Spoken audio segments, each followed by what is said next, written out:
us, your favorite mommy-daughter duo. We are going to head to Target. We're going to try to film in Target a little bit. We need to get some shampoo, conditioner, things like that. And then we're going to do our little Reddit read today. I got a really funny one today, and Emily wanted to do an update on her last one, and then maybe read another one depending on how our time goes. So let's go for a ride. Sorry that we were so long between posting. Emily was gone for the summer, for a good chunk of the summer. But now she's back, and we're going to get a little bit more consistent about posting these car convos. Yeah. I don't know how to add to the conversation somehow. Well, Emily starts school next week, so then we're also going to be doing some like school shopping, fun things. I get to pick out. Why don't you tell everybody what your favorite part of your summer was? My favorite part of summer? Yeah. I don't know. I think when we went to Florida, that was a lot of fun. Going to Florida, I have mixed emotions about it. I'm sad that Little Miss Big Bertha kind of ruined it, but it's okay. I still had a good time. We definitely made the most out of it. Some of us are still recovering from some injuries. I got all effed up. Who has you? I was cheating at Marco Polo. Literally, and I fell outside of the tub. I mean, outside the tub. Outside of the pool whilst holding my 3-year-old. We both got a little banged up, tripping over the, I don't know what you call those. Yeah. The handlebars that they have for like climbing in and out of the pool, like in the deep water. I was about to get touched by Marco Polo over here. Don't ever say it like that again. Out. I was about to get tagged. Is that better? Yes. By Marco Polo. And I was trying to run while not making a sound with my hand over my 3-year-old's mouth. Turned around, didn't see the piece of metal sticking out of the concrete, stubbed my toe, tripped on it, and we went bloop, face first. Yeah, and I had my hand on the bar because I could hear her, so I was going to try and tag her. But as she tripped, she must have like moved it around somehow, because it ended up catching on my middle finger and ripping the skin off. We all got a little messed up. My poor baby hit her head. She was not happy. She said I ruined her vacation. She said that? Yeah, I have a video of it. I'll play it. I'll insert the clip here of her getting her head iced and getting some ice cream to make it feel better. My elbow hit. I don't know if you can still see my bruise. It hurts so bad. Oh yeah, that looks nasty. My knee is similarly jacked up, but... Is that henna on your arm? Where? Right there. Probably. We got henna tattoos. Mine is extremely faded, so... Yeah, we got henna tattoos, and then it rained on us before they were fully dry or like scraped off. So holy, my hair. They smeared like all over. Everybody has like chunks of henna ink in random places. Well, we will catch up with you guys when we get to Target. It's quite a drive from here to there. And I guess Emily, why don't you read your Oh yeah, I can read that. Now's like a perfect time for you to read your like little catch-up story. Let's see if I could like hold this and drive. Don't do anything stupid. Let's see where I can rest it. Oh wait, hold up. Hashtag weird angle. Hashtag I need more time on my notes app for some reason. It's weird that you're locked out of notes. My parents have like a screen time limit on my electronic, so sometimes you just gotta live with that for real. But I think I can hold the camera. Except, do you guys care if Mom? Do you care if they can't see you? I don't care. Okay, I'm gonna. Oh look, here we go. Okay. Oh, I remember that. Okay. So give like a quick summary recap, like just a really like 10-second recap. Okay, I got you. So, this wife wrote a diary where she put a bunch of private stuff in, and her husband so far has gone through it 2 times or 3 times? 3, I want to say. 2 or 3 times. 2 or 3 times. All the times he makes her feel guilty about her feelings. Yeah, he gets upset about what he reads in her private diary. Yes. And then fights with her about it. And, like, tries to make her feel bad for the things that she says or the things that she feels. One of the more recent issues that they had is she was working through some expression of, like, disagreements with, like, culture, race, something along those lines between him and her, and he told the kids that their mom didn't, like, love them because of, like, their mixed race stuff. Yeah, not good things to tell kids. So, here's the update. Hey, Reddit, here's an update to my post from a couple of weeks ago. I will keep the update itself brief. The kids and I are safe, and I am divorcing my husband. The incident that I posted about was so jarring that I could no longer downplay the abuse. I understand then that it would be so much worse for my kids to grow up in a household with that than to grow up with divorced parents. I did want to take this opportunity to talk to the people who seemed flabbergasted that I had not left him earlier. I know Reddit can be cruel sometimes, but to shame someone for staying in an abusive relationship is just so ignorant. A person stays with an abuser for a myriad of reasons: fear, shame, mental health issues, lack of resources, lack of support, lack of money, the partner's, I want to say Coercive?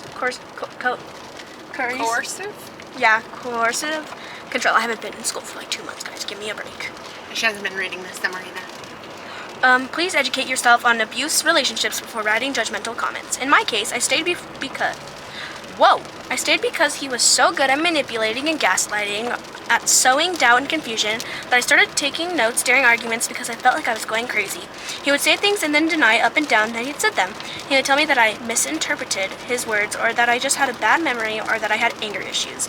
Meanwhile, he was the one punching at walls, breaking things, lying, and following me from room to room as I was trying to get away from him. After years and years of this, I left only when I saw how much staying would hurt my kids. To those in emotionally abusive relationships like mine, I want you to know that I see you. This is real abuse, even if it doesn't leave physical scars. And that's it. Yeah. So I don't think that it's a question, like, in the scenario, like, who the asshole is. And I do also think that, like, oh, sorry, Emily. You're good. I do also think that, like, the public as a whole is not very understanding of what it is like to be in an abusive relationship. Unless you've been in an abusive relationship and experienced it,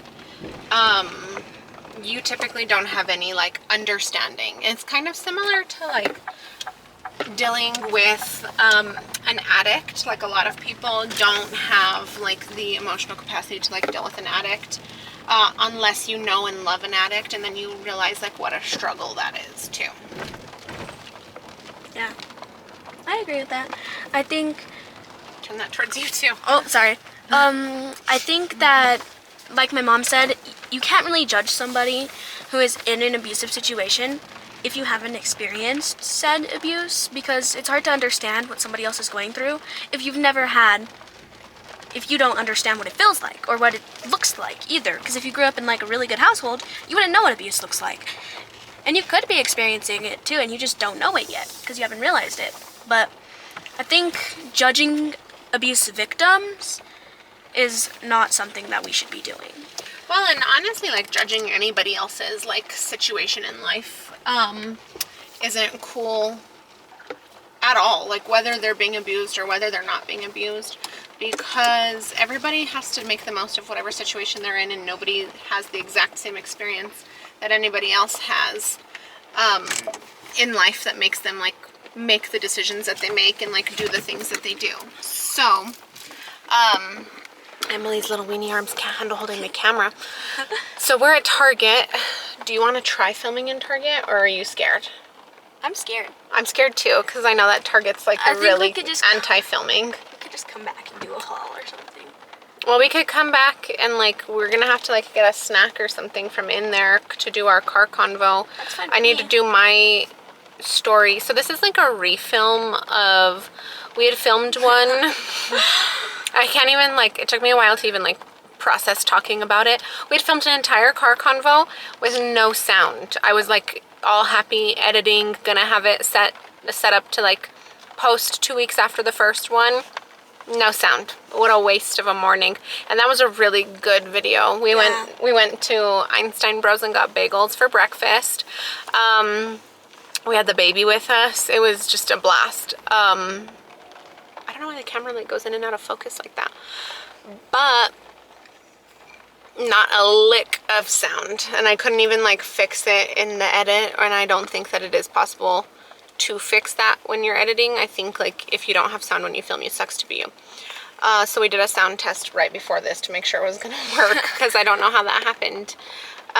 Okay, so we're gonna run in, get some snacks, get some junk that we need for the house, and come back, film our car convo with everybody, and see you guys in a little bit. Okay, see you guys in a bit. Bye. Bye. We're back. We did a terrible job of planning this episode. It's something that Emily and I were just talking about. Is Emily is going to be in charge of planning where we go. Let me turn off the windshield. Emily is going to be in charge of planning where we go for future episodes, because we kind of just got ready and said, oh, let's film today, and I don't know exactly how well that is working out for us.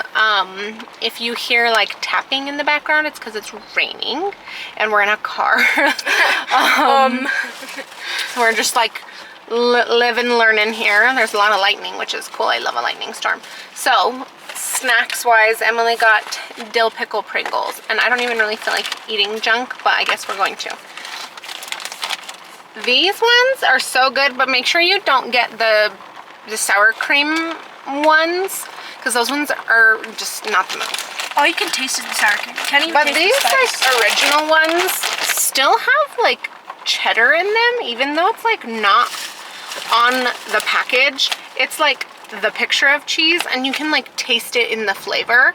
As far as flaming hot chips go, right now these are like our favorite. Yeah, I know this is like my favorite. That's what I get every time we go to the store. And I think it's because that cheese adds like something to the flavor of the hot Funyun or hot Ruffles.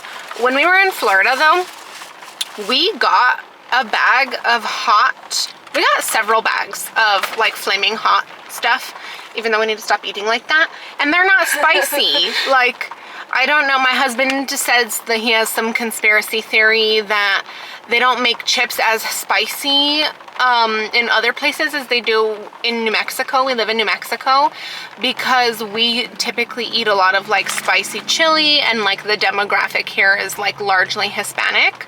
And I've always thought he was kind of crazy, but buying flaming hot chips in Florida, they were hardly even flavored, like let alone spicy. So that was an interesting like experience. Watch, so let me show them. Get me my... Do you want your cookie dough? Hell yeah, brother. So like, I just told my husband that he couldn't have any ice cream today, and I went and bought myself some Tom and Jerry's cookie dough. But Tom and Jerry, like the characters from whatchamacallit? Tom and Jerry. Oh, Ben and Jerry. Sorry. Copyrighted. Hello. It's not like copywritten, like we can't show it. We just talked at length about flamin' hot shit. So, see, for us here in New Mexico, our chips have a lot more flavoring. But back in Florida, it looked just like that. Like every single chip, no flavoring. But less than that. Like less than that. It was like the chip was yellow, but it was supposed to be flaming hot. Yeah, normally they're like saturated in that toxic red dust. That's what we're here for. Delicious. We're here for the ADHD, because in my mind, I never thought I had ADHD. I just thought I was an amazing multitasker. So, you take a bad situation and turn it around into something like positive like that. And it might take me extra long to get shit done, but I get multiple things done at once, right, Emily? How did that even come up in conversation? It's because red dye causes ADHD. Oh. And I let you consume that like in a way that's probably child abuse. So now you think I have ADHD? I'm just increasing your risk of getting ADHD at this point. Mom, you're my mom. I probably already have it. And accepting the fact that I probably have it, because I've lived my whole life like, if all these food dyes were so bad, how come I'm okay? I don't think I'm okay. Let's see, where did I put it? My mouth doesn't open that way. Oh shoot, we're supposed to be doing something and I can't talk to you about it right now, but remind me when we get off of this. I'm so scared. Okay. Yeah, we're supposed to be doing something for... Oh, well, we need to refilm that one TikTok that we filmed. Boom! Okay. Chakalaka. Boom. Mom, you can't read it to yourself? They're not mind readers? I know, but I'm trying to see which one I want to read. My chip just fell down my booty cheeks. Okay, should I read one that we haven't read at all or read the one that we lost, which I really enjoyed? You should read both. I don't know what's stopping you. Do you not have one to read? Not anymore, unless you want to squeeze in a scary one. I don't want to do two. Okay, we'll do two. We'll do that like funny. Like today's going to be our funny episode. Okay. So, last night, my wife's boss from her brand new job invited us over for dinner. On the drive over, my wife reiterated many times to me just how important it was to make a good impression. I scoffed and arrogantly informed my silly wife that I always make good impressions. This sounds like my husband. He has a really nice vocabulary, though. My wife's boss is a single lady in her 50s, so it was just the three of us. We chit-chatted over drinks and salads and seemed to really be hitting it off. She laughed at my well-timed, perfectly appropriate jokes, and my wife seemed pleased. Soon, she brought out the main course. Maybe we need light. That's better. Soon, she brought out the main course, a nice, big, juicy steak for each of us. As I began to cut into my steak, I was discouraged to discover how undercooked this steak was. I'm gonna hold my judgments.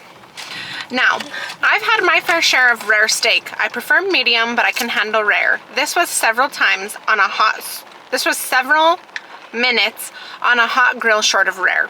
I probably could have resuscitated the cow had I tried.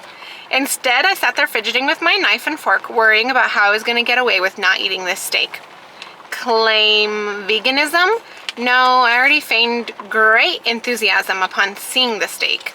Just then, our hostess excused herself to the kitchen to take care of some dessert preparations. As I looked across the fancy dining room table at the open window of this third-story apartment, a cartoon light bulb appeared over my head. I knew I had to be decisive, realizing that she could return at any moment. I committed. I grabbed the steak with my hand, gently shook off the juice, and executed a perfect throw right through the center of the open window. Here's the big-time F.U. The window wasn't open. It was the cleanest freaking window you've ever seen in your life. That is, until my mostly raw slab of steak slammed up against it and slowly slid down, leaving a trail of bloody juice in its wake.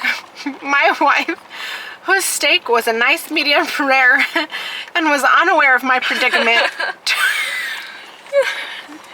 turned, jaw dropped, and stared at me like I was an alien from another planet. This then slowly morphed into more of a "there is no place on this planet you can ever hide from me" expression of demonic anger. My wife's boss heard the thud of the steak on window impact and came quickly. She took in the scene, the steak sitting on the windowsill, the bloody trail, my empty plate, and again gave me an inquisitive, puzzled look. Oh no. I just didn't know what to say. It felt like a minute of silence. It was probably 3 or 4 seconds. Finally, the best I could manage was, "I'm so sorry. I'm such a klutz. I don't know. I was just cutting it and it slipped. I just asked my wife. I'm really a klutz. Right, honey? No help coming from that direction. I'll clean this up. I can't believe this. I'm so sorry." Both women continued to stare at me like I had escaped from the loony bin as I smeared the blood around the window with my cloth napkin, dusted off the steak, and continued to mutter my incoherent explanation. I knew no one was buying the story. I knew what I had to do. I sheepishly returned to my seat and proceeded to eat every bite of that disgusting, cold, chewy, bloody, raw steak. I remained pretty quiet for the rest of the evening. My wife's only 2 words to me since the incident were, "I'm fine." Tried to sneakily... Okay, hang on. What the glitch? trying to get like, there's like one update. Update, just got the post I'm fine communication text from my wife who's at work. Good news, boss's name, and I just had a good laugh over how much of a fucking idiot you are. I hope you know you'll never live this down. I love you, moron. No! My Lucas! I think this other one is too long. I'm gonna have to do that one later. Okay, well, I think that was a really funny story. You lost Lucas in the car? Yes, bro. He just took a nosedive into the... You didn't even let me see him first. I know, I meant to show him to you guys too. Lucas is gone. Ow! Check from the back. Okay, well this isn't as nicely executed as our first car convo video was. Since we don't have a Reddit story, I would like to talk about how many of our viewers have seen Obsession. Because... Oh my gosh. We watched it twice already. We watched it once on Sunday night. Or no. What day is it? Saturday night, and then we watched it again last night. No, it was Sunday night and Monday night. There's no way we watched it twice in a row. Yeah, we watched it 2 nights in a row. We did? Yeah. So we watched it Sunday night, just the two of us, and then we wanted my husband to watch it, and so we watched it together with him, and I mean, just, that is a good movie. It's so, like, I can't even say scary because it's like so unsettling. Like, it's just so creepy. Like, to me, that's like my problem with it, is I don't like those moments where it's like, oh, it's gross. See, watching that creeps movie, me out. I was never scared of what was going on. I was like, the movie made me feel gross. Like, after watching it, I felt like, ugh, because poor girl. Like, she's just trying to live her life. And then we have Bear, who he just wanted her to like him. Which he did very selfishly. He's not a good person. See, and like, here I am a notorious devil's advocate. Ask my husband, ask my kids, ask anybody who knows me. Part of me is always like, think about like somebody else. And I'm not a Bear apologist. I do think he's the villain, especially as like the movie progresses and she's like, kill me. The constant like breakthroughs of like her screaming in his face, her hitting herself in the head with a bottle, like she's obviously like attempting suicide at this point. I don't think I could say that.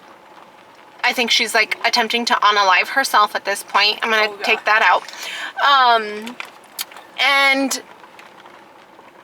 in the beginning though, like when he made that wish, I don't think that he, first of all, thought it was gonna happen, or really understood like if it was possible to have that wish like granted, how awful that was gonna go for him. So not an apologist, but a devil's advocate, if you will. But he still is the problem, and especially as things like progressed, he obviously got what was coming to him. But out of everybody in that entire movie, me and my husband were talking about it, and we both agree that the all-time villain is Ian. I do not like Ian. I actually hate him so much. He's a terrible friend. Finding out that him and Nikki were like hooking up, and he never told Bear, even though Bear was like head over heels for this woman. See, and like the way that it was like portrayed is that Bear's like liked Nikki this whole time. So either Ian's a shit friend and started hooking up with Nikki knowing his friend liked her, or maybe they started liking her on the same time. Sometimes you just have to call it what it is and say, look who I'm talking to. Nikki and I are seeing each other casually. So that way Bear had an opportunity to like explore feelings with Sarah, or just like not like move on. Yeah, move on, just not be like strung along like by the whole Nikki situation. And then even when his friend is like having him like practice confessing his love to her, like it's just weird. The whole thing is just weird. Ian definitely is. He's the OG villain. Honestly, Nikki just had a bad friend group. Because Sarah objectively wasn't the worst one of them, but she still wasn't too good. I mean, she watched her friend slam a bottle to her face twice, and then on the same night told Bear that he should have kissed her. I don't even know what I would do if I was like in a situation where we're like hanging out with all of our friends, and then like one of our friends who has like started acting like really weird, started hitting themselves. I would just assume that they were on drugs. Like, I'm not gonna lie. In the day and age right now, somebody that like I knew in our friend group exhibited that behavior, I'd be like, drugs got him. Drugs got him good. And I don't know that I would.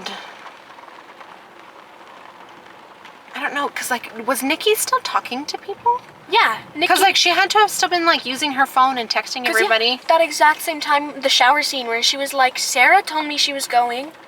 Yeah, see, but when did Sarah tell her that? Did Sarah tell her that at work? Because, like... She was scheduled off for that day. I know, but they knew about the party before that. Oh. And so, like, my whole thing is, like, was all of Nikki's behavior, like, just singularly focused on Bear? Because, like, I know that they said she wasn't eating and drinking unless he was around.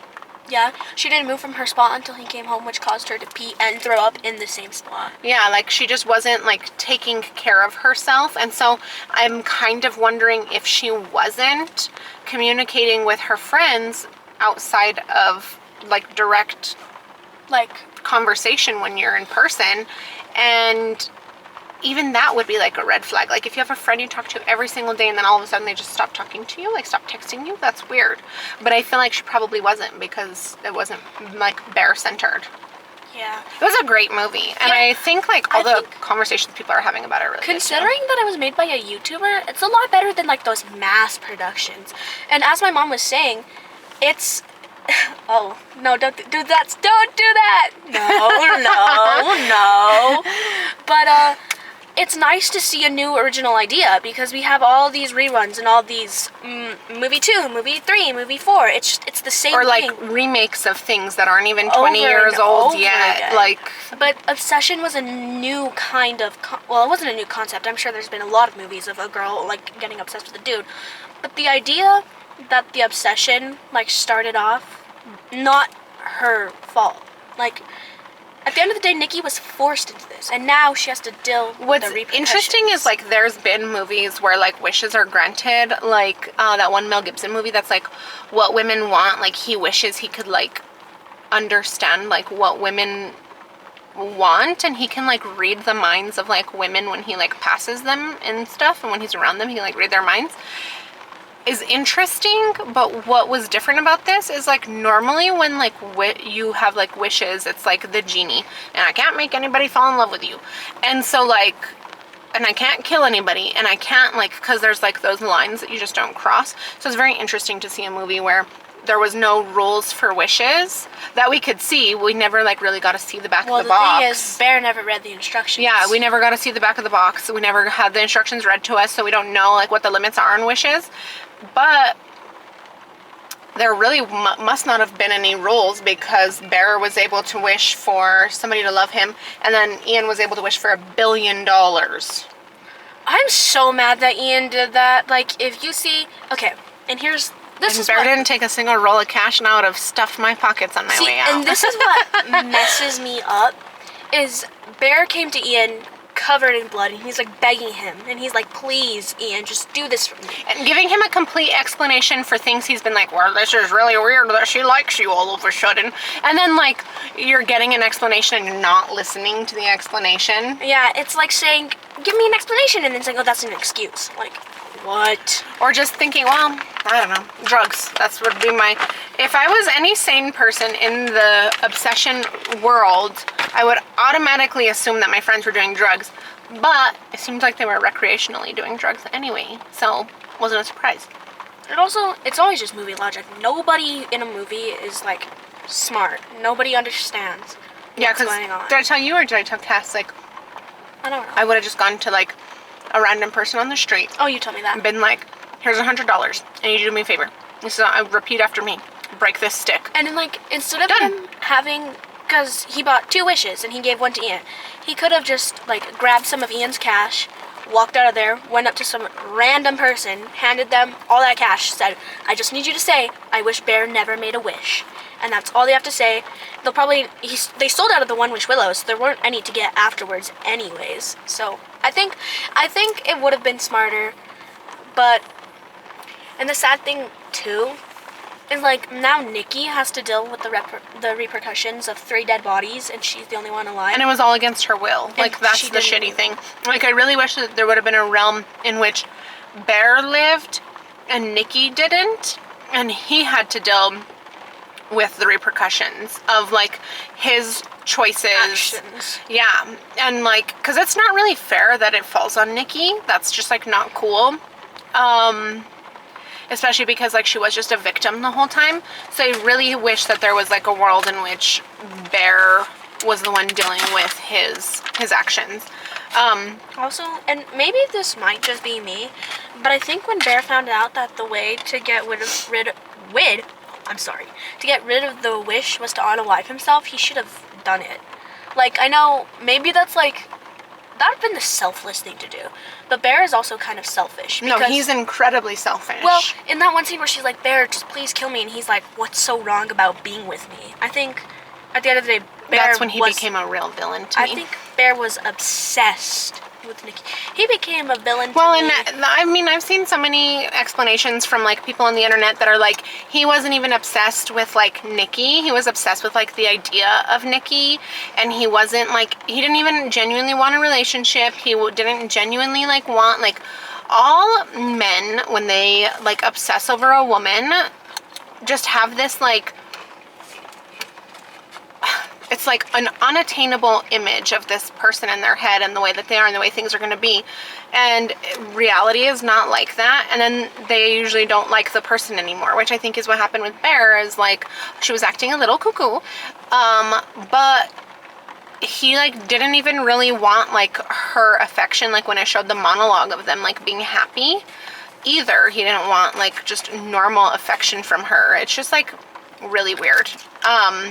I do appreciate all the jokes that I've seen of people saying that she wasn't crazy or possessed and he just wasn't ready to date a Latina, because that shit makes me laugh because it's so funny but so true. I had a friend at the hospital, sorry Emily, that I worked at, that used to tell all the men there that they could join his beaten and abused by a Latino woman support group, and all of the men in the hospital that were dating Hispanic women would join this fake support group, and they would all talk about things that their women were doing that was crazy or unhinged. I just think it's so funny. Go ahead. Sorry. No, you're good. Wait, what was I gonna say? We're on the topic of Latinas. Of crazy Latinas and like all the funny videos people are making of obsession. You've got to be careful saying that. There was just a YouTuber recently, his name is like Alex Myers, I think. And he made a reaction video to obsession. He was being really misogynistic though, and he was like, and Nikki's just a crazy Latina. And the absolute like backlash he got. Well, because she could be a crazy Latina, but that doesn't mean that what happened in the movie was okay. It was against her will. I mean, we don't know what she's like normally in a relationship. She could be like, she could be a degree of that and it would be perfectly fine. Sometimes people are crazy in relationships and I think it's fine. I think it's funny sometimes to be crazy in a relationship and to act like crazy. You see us do it. I honestly wish that Bear hadn't made the wish in such like a rapid way. He could have said, and this way, he could have said, I wish I worked up the courage to tell Nikki how I felt.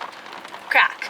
I wish that No, I've seen so many where people are like, if Bear would have not made a selfish wish and actually like thought it through, he could have said, I wish I could become somebody Nikki wants to be with. I wish. See, that would be smart. I wish, yeah.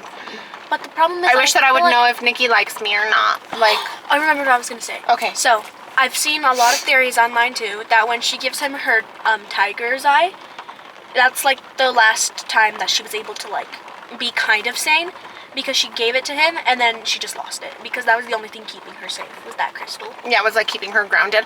It's interesting. There's so many different layers. I can't wait to see like where, see, this is the worry that I have, is because of the popularity and success of this film, I worry that the creator will be bought out, will join the Illuminati, will... Oh, so we're going there.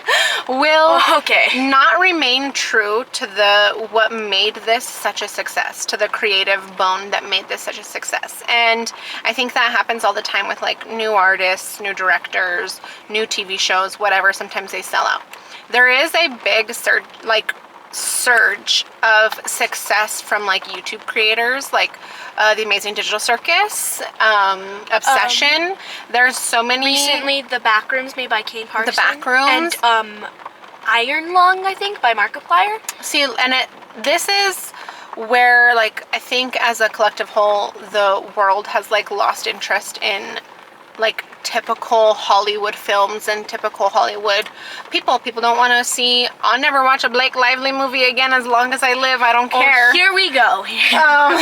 But people are so sick of like celebrities, and But it's the same ones over and over again too. You see a new movie, there's that celebrity. You see another new movie, there's that celebrity. And I guess you're doing what you've got to do to stay in the business. Zendaya's in like 3 blockbuster films this year. I'm here for it. I love Zendaya. I love Zendaya. I will never bash on my queen. Oh no, 4, because it's The Odyssey, the drama, which I still haven't seen, but I want to see. I need to watch The Odyssey. We're going to take you. Spider-Man and Dune. So Zendaya times 4 in a year. Thank you, please. I love Zendaya and Tom Holland. But like best couple. Other people that like aren't like fresh-faced in Hollywood that you'd like don't want anything to do with, Blake Lively, Ryan Reynolds. I didn't say that. But I did pick a side in a beef that wasn't mine to choose based on the evidence. But yeah, I'm here for like all of this new stuff. I really enjoyed watching. I don't do horror movies or thrillers or scary films unless it's like Jaws or something that I can clearly see isn't real. And I don't like possessions, demonic movies, no exorcism movies for me. I hate that stuff. And I hate like jump scare movies. I think the only exorcism movie I would want to watch is The Exorcism of Emily Rose, just for the irony of it, because it's so ironic. That's my name. I know. Sorry, I did that to you.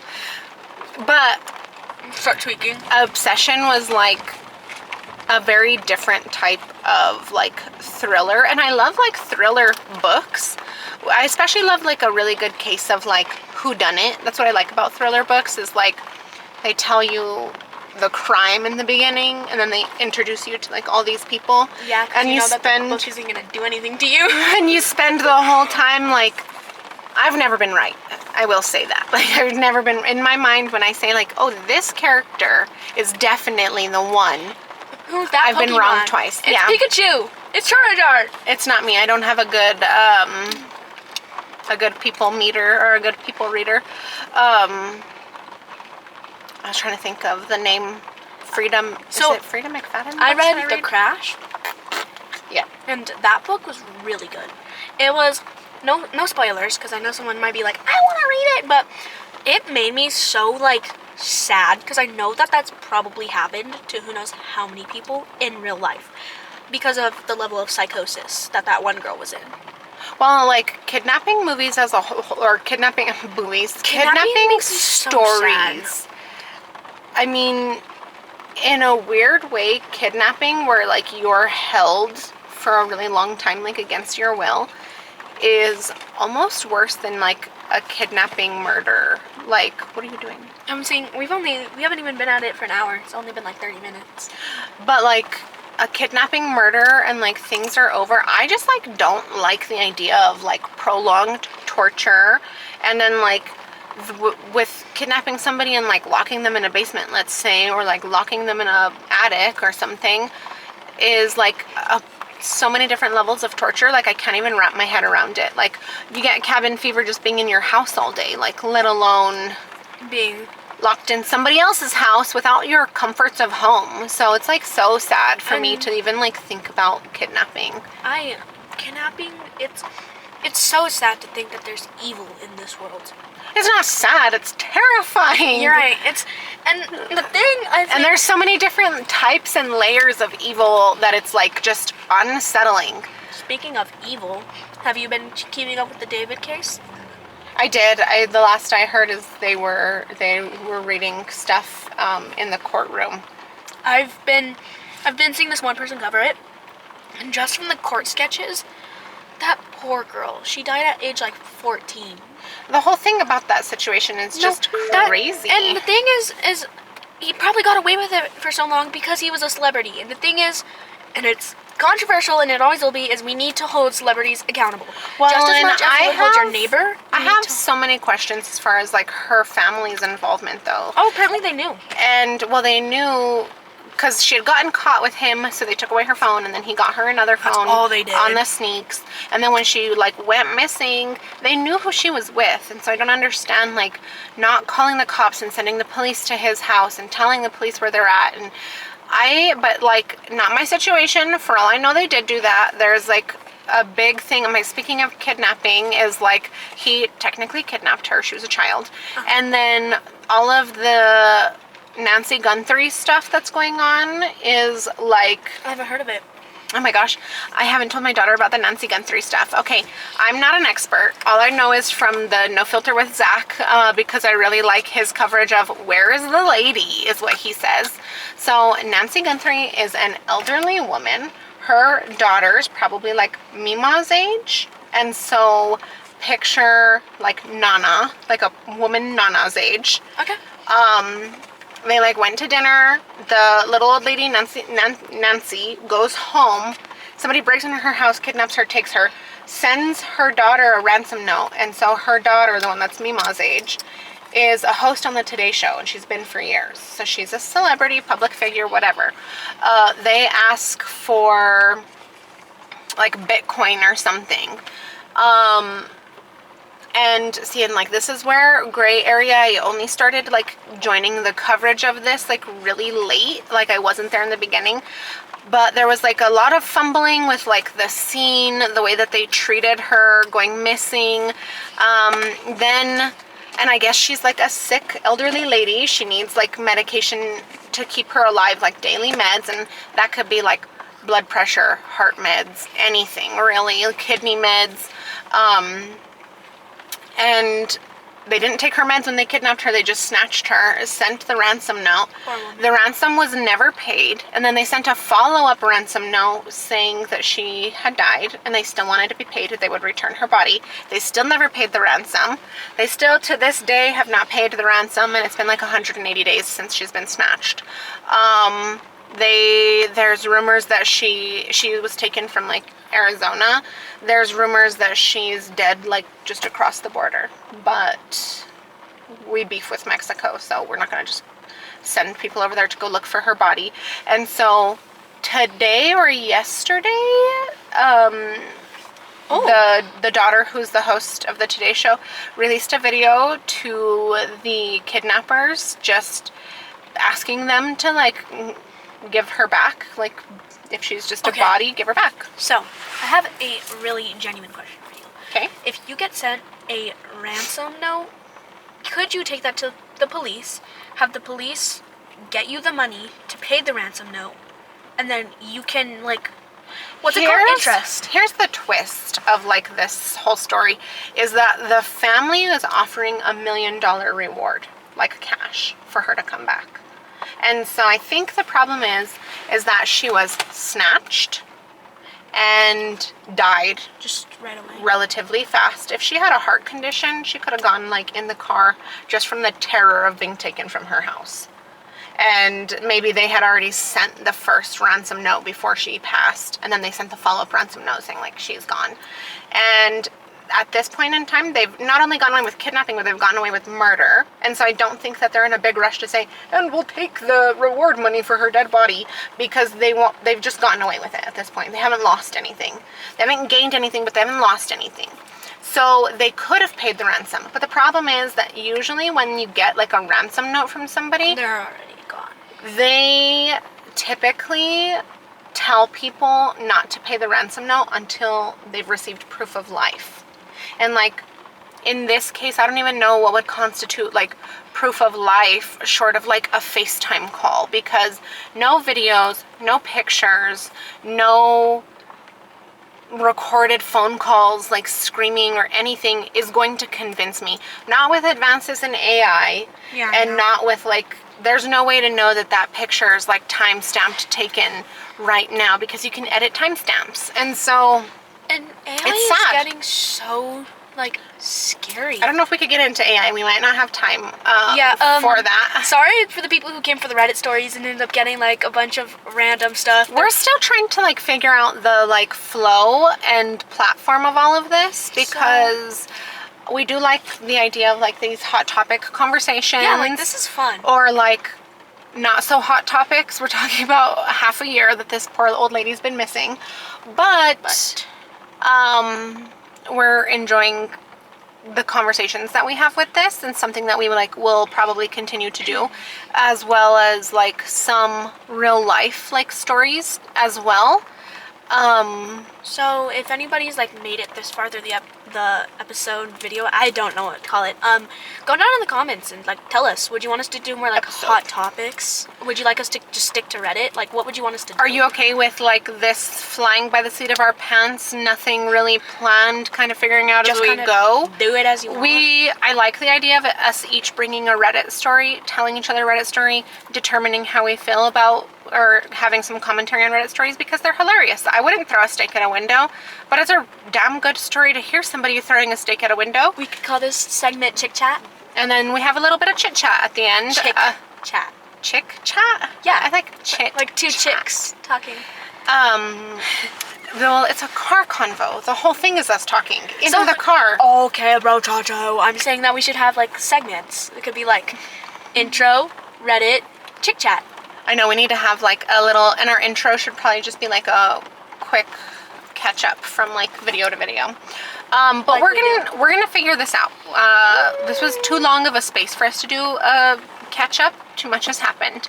But one Reddit story, and you guys got to hear our take on the obsession, on kidnappings and stuff like that. And I think that the real thing, right before we end this off, is I think people idolize celebrities, and that's why you can see these things coming out about celebrities and you think, oh, well, maybe not. Or like, because there's still people like to this day defending David. And it's just because they probably think that his music's good. Yeah, they probably like his music and they're a fan. I mean, I do not support anything that David's done. I think he's a terrible person. I hope he rots in jail. I hope he gets the death penalty. But like the death penalty. I listened to his song Romantic Homicide, and I did like it. But after finding out what he did, I removed that from my playlist so fast. And it's okay to say, I did like that song, but David's a terrible person who doesn't deserve his music to be streamed. And it's okay to say that you used to like an artist's music. For me, an artist that I like that I recently found out was problematic, Melanie Martinez. She has a lot of allegations against her. We don't have time to get into this right now. I know, I'm sorry, but I like talking. Okay, but so this is something where like, let's start a note, a shared podcast note, and put that on the list. Melanie Martinez is where we'll pick up next time. All right, well, we will see you guys in our next episode. Yes. Thank you for staying with us and listening to us just talk. I like this chaoticness, and we have conversations like this all this time. And we read the comments. So the last video that got one comment, we read that. We were all happy. And so leave us more comments. Yeah. Because we're going to read them, and we might interact with them too. You like open it and you see like 2 comments and they're both liked, like a response. Oh my gosh, thank you. This is fun. We're exploring something like new that everybody and their mom has a podcast. And we're just gonna keep going and having fun together. So it's okay, guys. I'll be the next celebrity. I won't be problematic. Thank you guys for being here, and we'll see you guys in 2 weeks. This is gonna come out on Sunday, and then the next one's gonna come out the next Sunday. See y'all later. Bye, queens. Yeah, bye. Okay.